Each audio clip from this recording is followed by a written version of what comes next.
Hi, welcome you guys for this month's expert series talk. Today I have the pleasure of having Yamilla Samara Chacon here with us. I am super excited to have her here. I met her back in 2020. Back in 2020, the fall, when we both started our master's program at Cal State Long Beach. And I'm just like super excited that she's going to be able to share some of the stuff that she has been doing. So just a little background information about Yamilla. She is originally from Nicaragua and she moved to the US in 2016 to pursue marine biology. She earned her bachelor's in science at FIU, where she participated in dietary studies using biomarkers. After earning her first degree, she worked as a lab technician at FIU. And in 2020, she earned her master's at Cal State Long Beach, studying juvenile white shark diets in Southern California. Now at Texas A&M, Corpus Christi, she is assessing game fishing habitat use and diet in Southern Texas bays for her PhD research. Okay, so with that, I am going to hand it over to Yamilla. Thank you. Okay. I'll share my screen. Just making sure you guys can see the full screen, not the notes, right? Yes. Cool. Alrighty. So, thanks for having me. I always like to talk about sharks and their diet, and I like to explain the technique that I use because I feel like sometimes you don't get to hear about this until you're in grad school, or if you happen to be in a lab that is doing it. So, yeah, my name is Yamilla Samara. I got my master's last year. I finished my master's, and out here in Texas, like Anita said, I work with Dr. Chris Doe for my master's, and I'm gonna be kind of showing you guys what I did and like some of like my data. So the topic of the talk is like, as you guys can see, juvenile white shark diet explained by dietary biomarkers. So I'm guessing some of you guys might not know what are dietary biomarkers. So just to make this more interactive, like just anyone has an idea of what a dietary marker can be. You guys can put it in the chat or just say it. No one? I know the cough is still hitting, huh? Are the biomarkers for stable isotope analysis? Yeah, that's one of those. Yeah. But what you would say is like a dietary biomarker. Oh, there's a chat thing here. Okay, something that you can use to track. Yeah. So basically it's like, any biological thing that you can find within an organism that kind of reflects the nutritional status of that animal. And like you can also use it in humans too.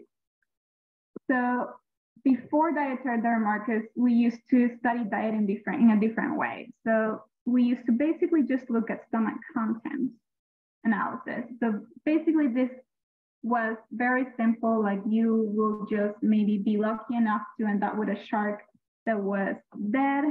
You will open their stomachs and just see what's there and like quantify how many of these fish, how many of this other fish, how many fishes they are, how many rays they're eating, and kind of have an idea of like what animals were describing the diet of that individual.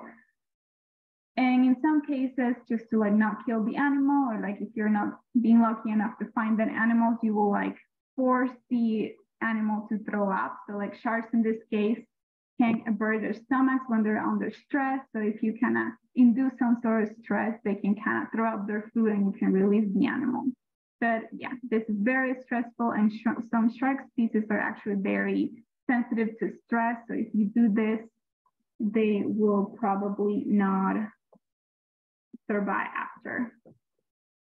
And also, like some shark species don't feed very regularly. So in this means that like you can find a lot of like empty stomachs. But because of like this like old technique that sometimes people still use when they encounter dead animals,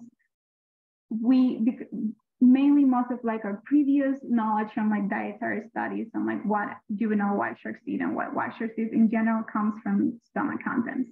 And because of those stomach contents analysis, we know that there's some differences between juveniles and adults when it comes to like white shark diet. So like what can actually drive those differences in diet when it comes to, animals or like sharks in general? So what do you guys think that can drive differences in diet between animals of the same species or animals of different species?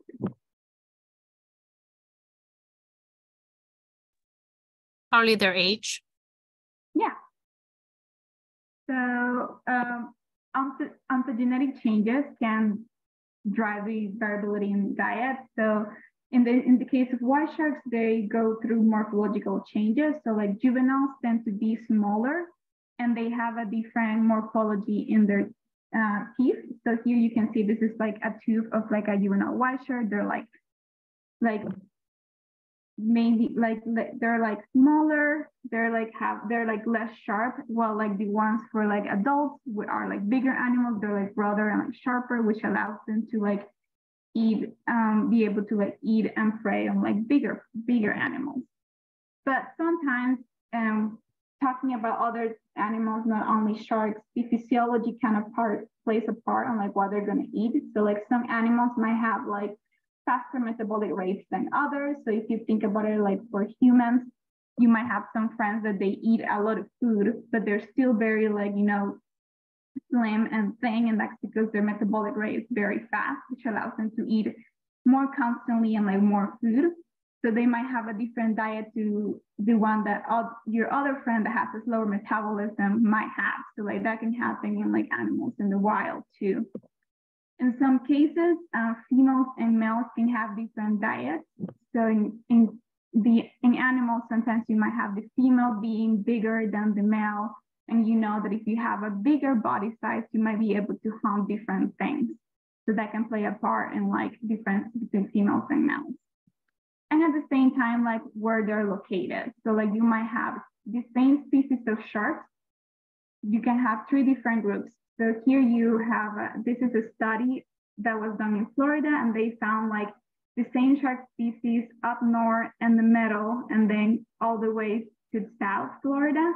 And what happened is that because they were inhabiting different habitat types that have different type of fish, different type of prey available for them, those 3 groups of sharks, even though they were the same species, they were feeding on different things, and they have like very distinguishable diets just by the location. But besides of those things, sometimes the behavior of the animal can play a part in shaping their diet. So some animals, in the case of sharks, we know that some might be more exploratory than others, meaning that they might go back and forth between different places. They might be more bold or like more shy. So in this case, some sharks might want to stay in one specific area for long periods of time, while others might be okay with leaving that area and then coming back, or like just like traveling more. And in some cases, we know that sharks can be social. So like they might form some like social groups and they might learn from each other. And all this can lead to like differences into what ecological niches they're using. So like what type of habitats they're going to forage, what type of resources they're having access to. And because of that, they might develop different hunting techniques that might lead to those differences in their diet. And due to all this, you can have dietary specializations within a population. So like we know that sharks can be generalistic when it comes to their diet. They might eat what they find. And some sharks can be like, oh, they eat a lot of fish and they eat like smaller sharks. But depending on like how they behave or like what type of prey they encounter, you might have some subgroups of like some sharks maybe eating more fish, more teleost fish than smaller sharks, while other groups of sharks might be just preferring eating rays and smaller sharks instead of like other fish. So now that I already talked about like a little bit of like what shapes the diet of sharks and other animals in general, I gave you a little bit of introduction of like what dietary biomarkers mean, and now I'm gonna explain specifically how stable isotopes work and why we use it for dietary studies. So all of you guys are like undergrads, and I know that you know this, but I just figure I will start a little bit like from what's an isotope, what makes an isotope stable, and why we use the stable ones. So an isotope, you guys all know that like all living and non-living things are made of matter, and the smaller unit of matter is the atom. So you have atoms of like multiple elements like carbon, nitrogen, oxygen, calcium, zinc, you name it. And those atoms from the same chemical elements, so in this figure, for example, you see 2 carbons, sometimes they might have different numbers of neutrons within their nucleus. So in this case, you see the carbon 12 has 6 protons and 6 neutrons. That's the light isotope. And then carbon 13 has 6 protons and 7 neutrons. And because of that extra neutron in the nucleus, this is the heavy isotope.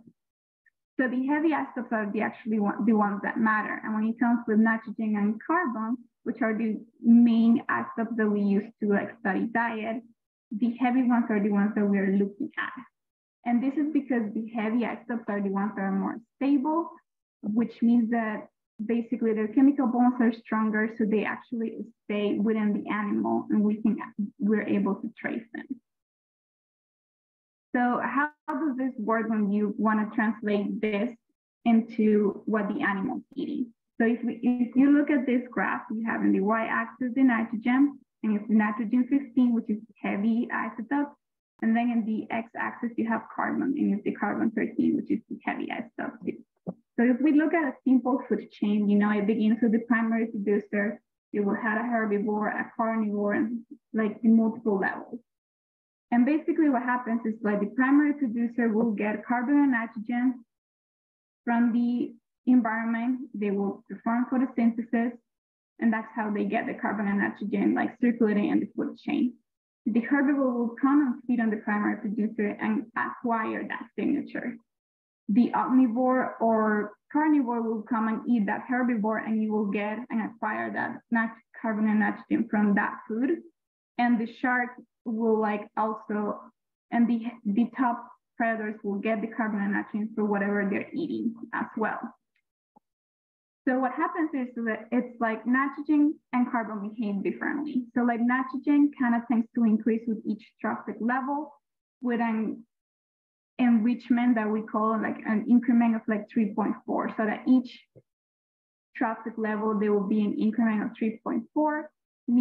And that means that like the highest you are in the tropics in the food chain, the more nitrogen you're gonna have. So we can use nitrogen to kind of estimate where in the food chain the animal is eating.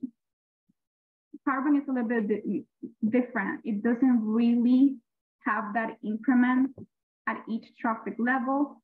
And it kind of carries a signature, or what we call a baseline of like the primary production that is happening and at the habitat where the animal is foraging. So carbon and nitrogen, carbon is kind of like a GPS sometimes of like the area where the animal is feeding. And this is because different type of plants will perform photosynthesis differently. So this means that like if we look at like a kelp forest and a coral reef, for example, they're gonna have different carbon signatures. If we look at like the offshore areas and the inshore areas, they're gonna have different carbon signatures, because in the inshore areas, you can have like some sort of kelp or other plants doing photosynthesis, and way offshore, you're gonna have mainly like phytoplankton and like smaller organisms making photosynthesis. So that drives difference in that signature. So basically, like because they get it from what they eat, the carbon 13 and nitrogen 15 signatures get incorporated into the tissues, and we can look at the signatures that are within the tissues of the consumer to look at like what they're eating, probably where they're eating, and kind of be able to quantify in a very conservative way where their food is coming from. So I said that they kind of get incorporated in like those tissues, and the thing is like, depending on like what your question is with the diet, or like depending on the tissue that you're looking at, you're gonna have a different clue, or like each tissue will tell you a different story. And this is because the different tissues assimilate isotopes from food at different rates. So if you think about it, muscle, it has what we call a slow turnover rate. It means that it kind of has the information of the food that was consumed about a year ago, between like 10 and 12 months from the day you took that sample. And this is because if you think about it, building new muscle takes time. But if you look at blood or plasma, these tissues have like a faster turnover rate, because having new blood, or like, you know, like your blood is circulating and like changing and everything. So like it takes like less time for you to have new nutrition information within your blood than in your muscle. So sometimes the blood tends to be about like 6 months, like 4 to 6 months, depending of like the species too. And for my talk, I'm only going to be talking about data that came from muscle. But I just thought it was good for you guys to know this. So we all that, I'm going to talk about like my project now, like how I use this to study the diet of juvenile white sharks, and why we decided to study the diet of juvenile white sharks. So juvenile white sharks in California, I'm pretty sure that you guys have heard that in Southern California, they aggregate at nearshore habitats. So like beaches where like people are like surfing there and swimming. I'm pretty sure you guys have seen that all over the news. So we saw that, the lab saw that, and we were like, okay, they're coming here for like various reasons probably, and we want to prove that. So sharks need some sort of like a nursery area, because they don't have parental care. So that all these juveniles came by themselves to these coastal areas, and it might be because these coastal areas are, you know, a safe place for them. There are not bigger sharks than them there, so they don't have to be worried about being eaten by other sharks.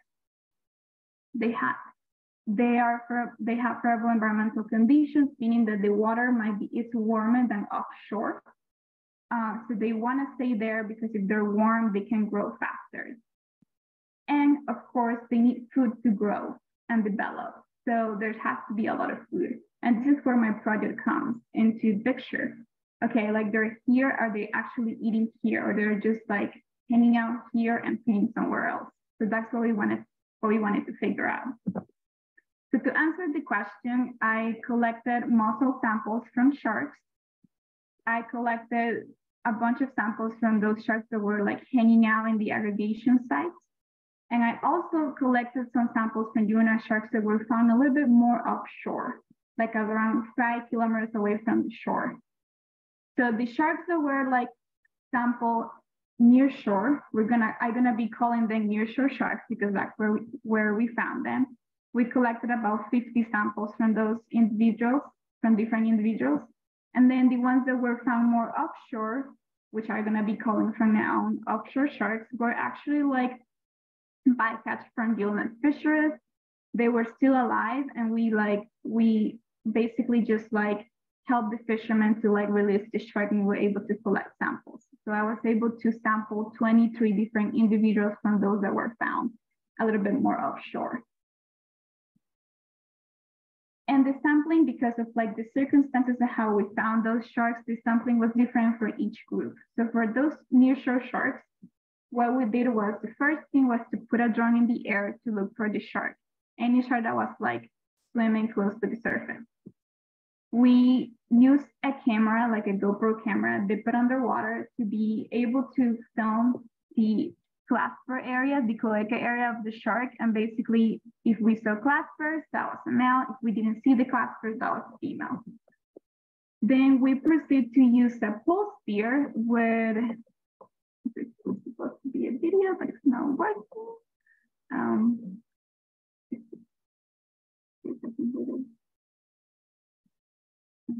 Okay, sorry. But basically, we were using a pulse spear with a tag And basically we'll just like dart tagging the sharks close to the dorsal fin. Once we tag the shark to track their movements, we took a second pulse grid that had a muscle biopsy attached to it. And I was just basically poking the sharks and getting a muscle sample out of them. And to estimate the size of the shark, we used the video of the drone to see how big the shark was in comparison to our vessel, because we knew how long our vessel was. So for the offshore sharks, it was a little bit different and a little bit like less chaotic in some way. Basically, the fishermen will call us and said, hey, we got a shark by accident, we need to release it. We will meet the fishermen at the docks. The shark will be in a water bath alive. We will take measurements, identify the sex. I will get a muscle biopsy from their dorsal fin. We will tag the shark too to track the movements, but in this case, it was an internal tag via surgery rather than an external tag like the one that we were doing for the nearshore sharks. And then after that, we will just like release the shark and they will go in their merry way. So that's how we collected the samples for both shark groups. But to describe the diet of like the animals, you kind of have to have an idea of what they're actually eating, of how that carbon and nitrogen signature looks like from their prey. So to do that, I did some extensive collection from prey species. So I did beach stains and otter trolls to collect muscle samples from like whatever we thought they could be eating. So like any type of like fish, rays, smaller sharks if we got them, even like lobsters because they were big lobsters, and we're like, maybe they're eating that. And that way we built a baseline of like how that chemical signature looks like from the food and see if it matched, if there was a match with the sharks. So once we collected all the data, there was some sort of like lab work involved, because it's not like magic that you can see all this and you need to prepare the sample so you can get those numbers. So the first thing that we did is like, whenever we came back from the field, we placed the samples in the freezer to conserve those chemical signatures. Then we will like go ahead and like dry them in the oven for like about 24 hours. You don't need too much time. We will crush the dry sample with a mortar and a pestle until you make it powder. And then because sharks store lipids within their tissues, and sometimes that can be found in their muscles too, we did some lipid extraction. So this is not how these samples look like, but I thought it was a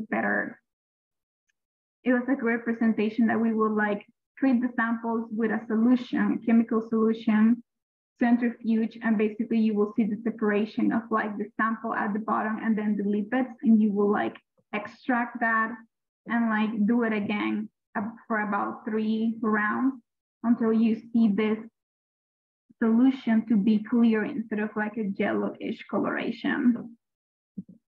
After that, the samples that were already treated will be weighed and encapsuled in like pin capsules. Like they were like really tiny capsules. We will just weigh about 0.5 to 1 milligram of like those samples and put them in tin capsules and then send them away to UC Davis. And there in their lab, they will run the samples in a mass spectrometry machine, and basically they will be able to get the readings of the nitrogen and the carbon and send me the data. So that's basically why we use Stabilize, how I collected my data and how I ended up like getting the actual data. So before I jump into the results and the data analysis, I just wanted to see if like anyone has any questions. I also need a sip of water, so.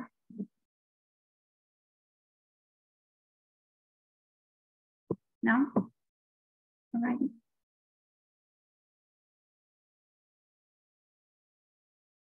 So here is the first plot that I made with my data. So the first thing when you have data, the one thing that you want to do is just to plot it and see how it looks like.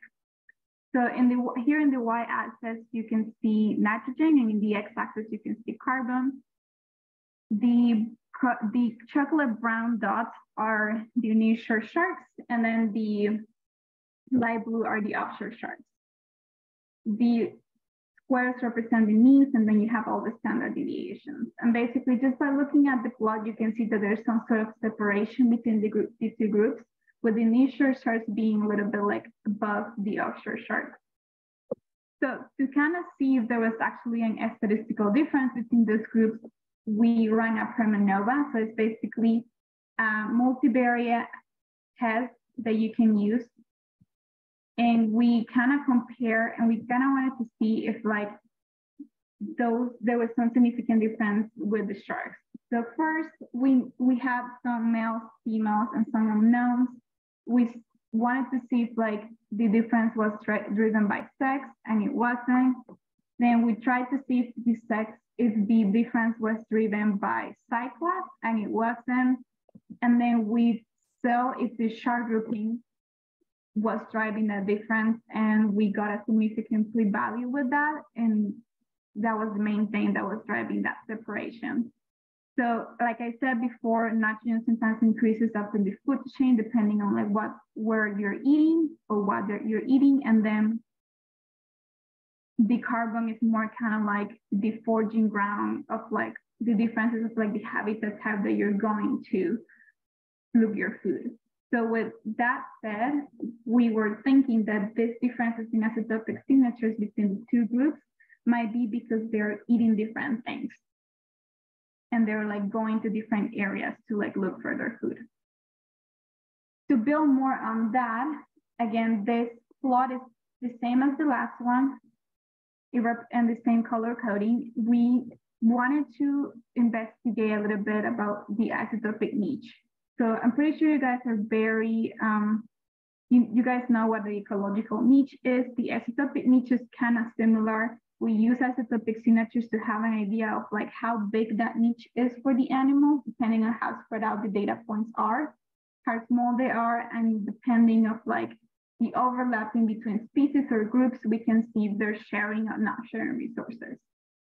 So we drew that line by using packages that are built in R that can estimate that line. And we calculate that area to estimate how big those isotopic niches were. And we found that the nearshore sharks had a bigger area than the offshore sharks. And you can see it by the two ellipses.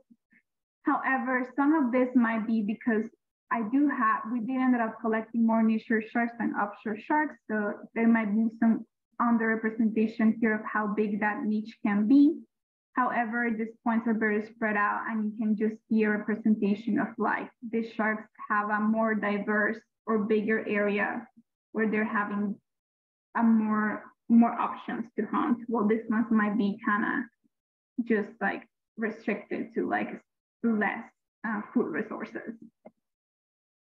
And then you can see this overlap here was calculated to be just 15%. So again, we can say that these sharks are not really sharing too many resources, and they are in fact potentially using different food resources, different habitat types. Therefore, they have to be eating different things. So to actually describe what exactly they're eating, that's where the prey species data comes.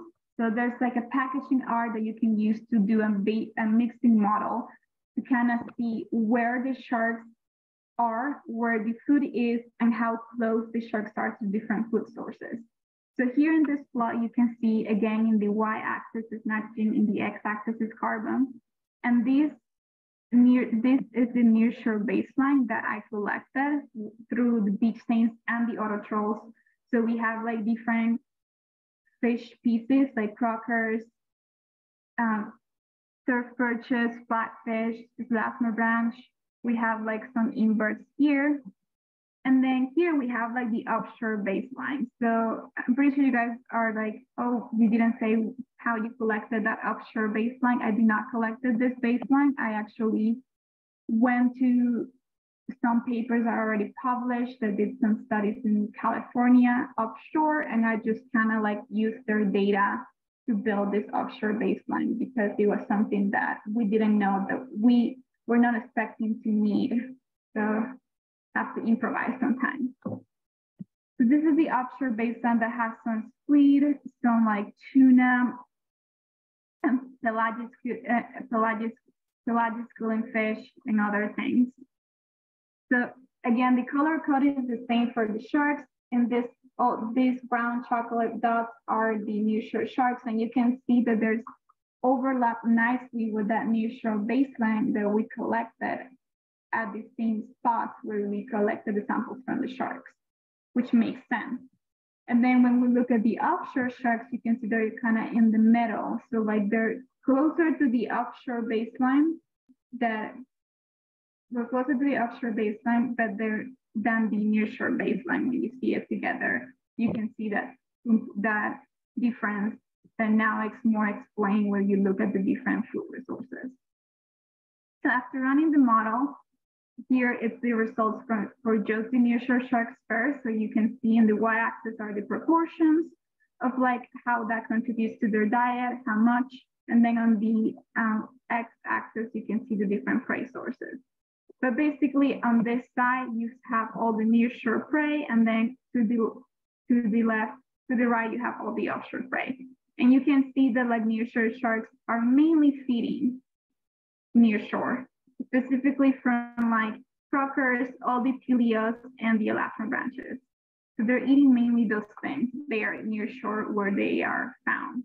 While the offshore sharks, if you see this, it's a completely different story. They're found offshore, and the offshore prey is the one that is describing most of their diet. We're like those offshore fishes, pelagic fishes, some tuna and squid being the main things describing their diet.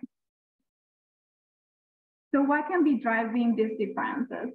So we think that it might be differences in like coastal movement behaviors, like how exploratory they are. The lab has an extensive acoustic array. So like all those dots represent stations where we have acoustic receivers like this one that are able to listen to the sounds and the pings of the different tags that we put in the sharks. So what we found so far is like the nearshore sharks are always found coastally. And we know that they're there for long periods of time. Sometimes they just don't leave. And if they leave, they come back.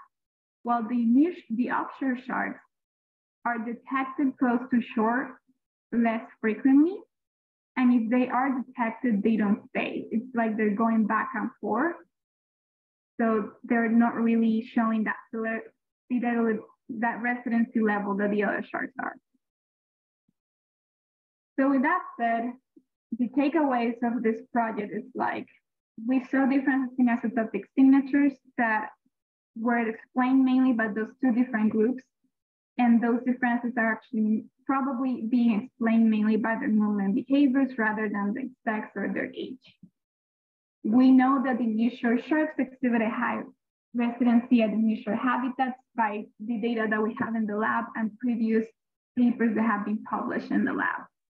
We also know that the nearshore sharks have shown some form of like non-random associations. So like they seem to be following each other and have some sort of like social component when in those aggregations.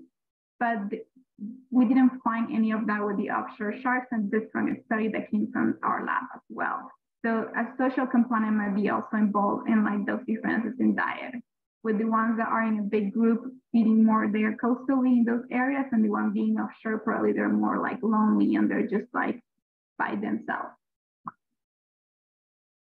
So we also saw the differences in their diet and the type of food that they are by the areas where they're located and they're found. So like nearshore sharks are occupying these areas close to the shore that are relatively shallow, while the offshore sharks have been detected far away from shore, like 5 kilometers away from shore, even after they were released close to shore and at deeper areas. So the aggregation sites are like less than 10 meters deep, but then the offshore sharks have been detected in areas that are about 20 to 30 meters deep. So just with that differences in like depth, you can suggest that like, yes, they're having access to different resources, which is plain what we're seeing. And then finally, this is some sort of proof that juvenile white sharks can have an important role in the trophic ecology of like coastal food chains, but also some sort of like the pelagic offshore food chains. So they're, even as juveniles, they have roles in different habitat types. Therefore, they're important to different ecosystems. And with that said, yeah, I just need to like, you know, thank, I got some grants for this project that was really made it happen. And obviously I had a lot of undergrads that helped me in the lab and in the field, and a lot of other grad student fellows that were always there too. So with that said, I'll take any questions. Well, thank you so very much, Yamilla, for talking to us about your research. So just like Yamilla said, if you guys have any questions, you guys could definitely feel free to put it on the chat, or you guys could just unmute and ask her directly, or you guys could go ahead and just raise your hand. I think there is one question by Richard on the chat. He's saying, do you think the sharks had a favorite food? Favorite food? I don't think they have a favorite food. White sharks have been described more like generalistic, and in some way they can decide to specialize on a type of food.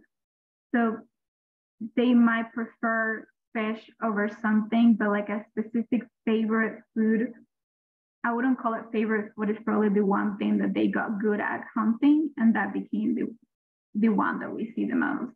And that might change depending of like, if the ecosystem changes and there's something else that is more abundant, they will switch to that, if that makes sense. Okay, there's another question by Kaylee asking about how long did all of this research take, and from collection to analysis? Yeah, so I started collecting samples summer of 2020, and I didn't finish collecting until the end of summer of 2022. So the collection was like, yeah, over a year. The lab process happened along the way. So like I was getting samples and processing in the lab, and then getting the data sometimes takes months. So I will say it took like about 2.5 years to have everything ready. And then my last year was like analyzing and writing. There's a question by Grace asking, why did you choose white sharks specifically? That's a good question. I came to the shark lab with Chris Lowe because I knew I wanted to study sharks. I did not choose white sharks. That was the thing that Dr. Chris Lowe was working at the time. And he asked me if I wanted to be part of like the white shark project, because that was the thing that he had going on. So you can say I got lucky with it. I didn't choose that. It was basically given to me. Okay. Piper is asking, what was the most memorable moment of this research? Oh, I love that question. I don't know. I think all the field work, because it was very dynamic. I got to, get the samples from the shark with the pole spear. I got to do some fishing for the prey species. So all the field work was what I liked the most, I think. I miss it a lot. Okay, I do have a question for you. So you mentioned that we guys were tagging the sharks. The nearshore sharks that you guys tagged, you guys used an external GPS transmitter. Yeah. And then the ones that you guys did on the offshore sharks, you guys did it eternally. Is there a specific reason why you guys use two different methods? So it's not a different method. It's basically the same transmitter. It will do the same thing. The only difference is like whether they were external or internal. So they do the same thing. They collect the same type of data. The reason why we did it externally for the nearshore sharks is because we are not supposed to fish for sharks, and the only way to do a surgery is if you have the shark in a water bath, like the picture that you saw.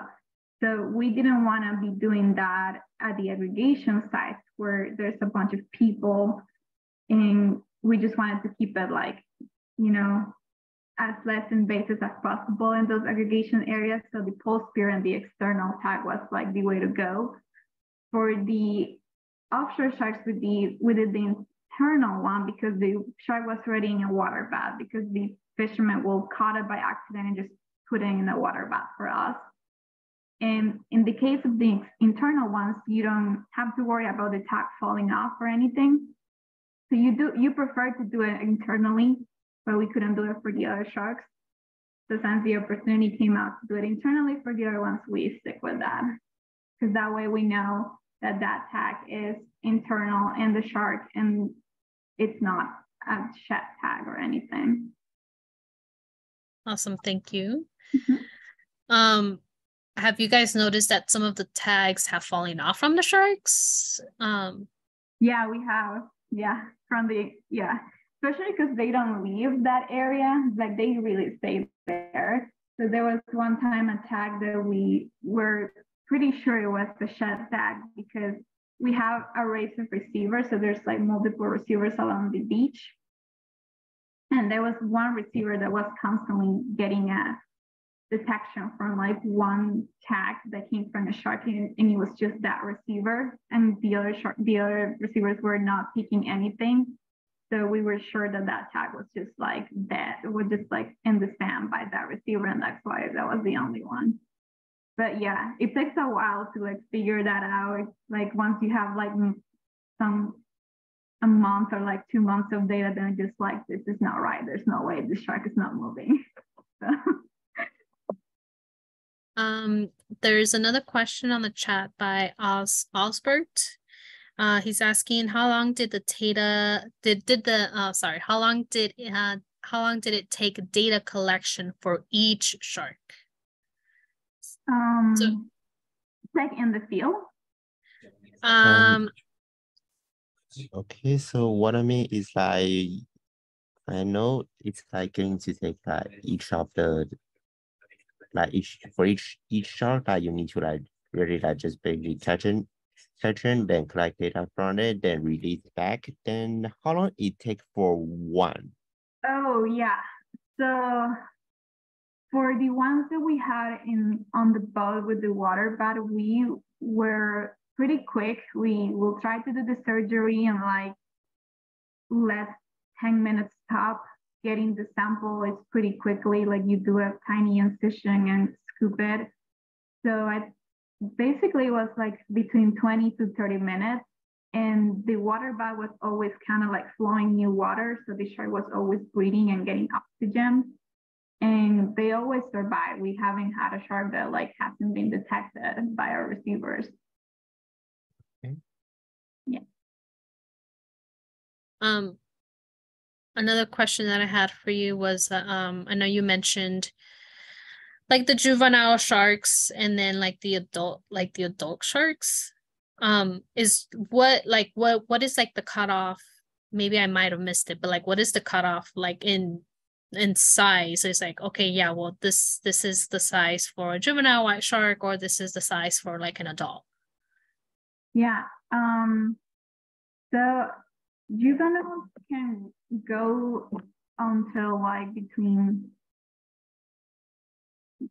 4 feet. That's kind of the estimation that we have, that's how big they are when they're born, up to 8 to 10 feet. And after that, they can be sub-adults. And then when they're adults, like mother size, they can be up to like 16 to 20 feet. Okay. They're big. Yeah. The other question I had also was, so with now that you guys kind of just see what especially the nearshore sharks, what they're eating because of the stable isotope signatures, do you guys think that, you know, maybe like doing like beach seines on, like, let's say if there's like a beach that normally doesn't have sharks, but then you guys are seeing a lot of the fish that, you know, like these nearshore sharks eat, do you think that will have like a potential to attract some of the sharks to go to that beach?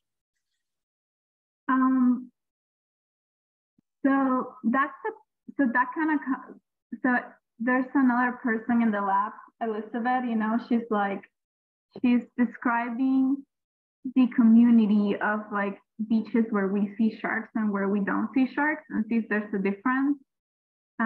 She's about to be done with her master's, so she should have a better answer for you in that sense of like, is there really a difference in the areas where we see sharks and we don't see sharks? Regarding to like where they're gonna show up, like that's still pretty hard to answer, because there's, like, say Belmont was one of the first areas where we saw the sharks aggregate, and then they left, never came back, and if they come, we get detections of like them just passing through, not really staying. And so like, and then Santa Barbara like turned into an irrigation area. So like we still don't know how they choose the area. We're still like we don't know. But like, yes, they could show up in a place where they haven't been there before. Absolutely. Tiffany is asking, was there any price signature you didn't recognize or collect? Any price signature I didn't recognize? Yeah. No, so all of the samples that we sent away were able to get data back. And that's why we do that 0.5 to 1 milligram weight, because that way you're sure that you're going to get that signature. Okay. Are there any other questions for Yamilla?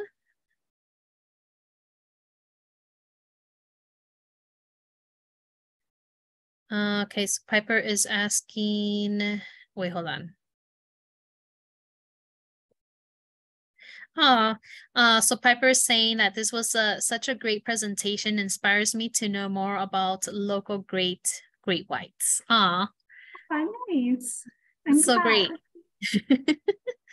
Yeah, I think yeah, it's always nice to know what is actually happening around here, especially locally, because sometimes there's a lot of stuff that happens and you don't even know about. So it's great that, you know, at least someone got inspired to know about what's happening here. Yeah, I'm glad. You guys should go visit the Shore Lab. Get a tour. Yeah, so in case you guys didn't know where the Shark Lab is located, it is in the Hall of Science in the first floor. I don't even know.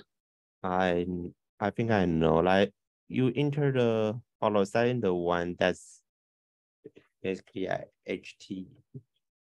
Yeah, HSCI.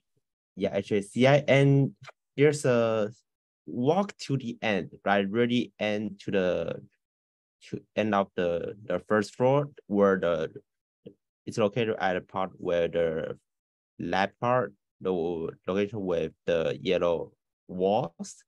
Then I think it's on the left side if you keep going into because I entered it once during my like BIOS 350 lab. Yes. Yeah, so exactly what Osbert said. First floor, you guys walk in, just go all the way to the back. It's going to be the last room on the left-hand side. Yeah, and it's really great. They have like really great animals in there too that you guys will be able to see. But, you know, obviously definitely reach out in case you guys ever want to, you know, take a tour of the marine lab there. Is there any other questions for Yamilla?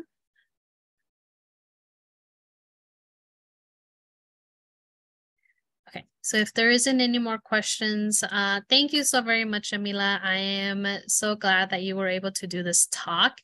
I know I missed your thesis defense, so I'm kind of glad that you were able to talk part of what you did here. So it was great to see what some of the stuff that you had done. And thank you so very much again for doing this. Of course, thanks for having me. You're welcome.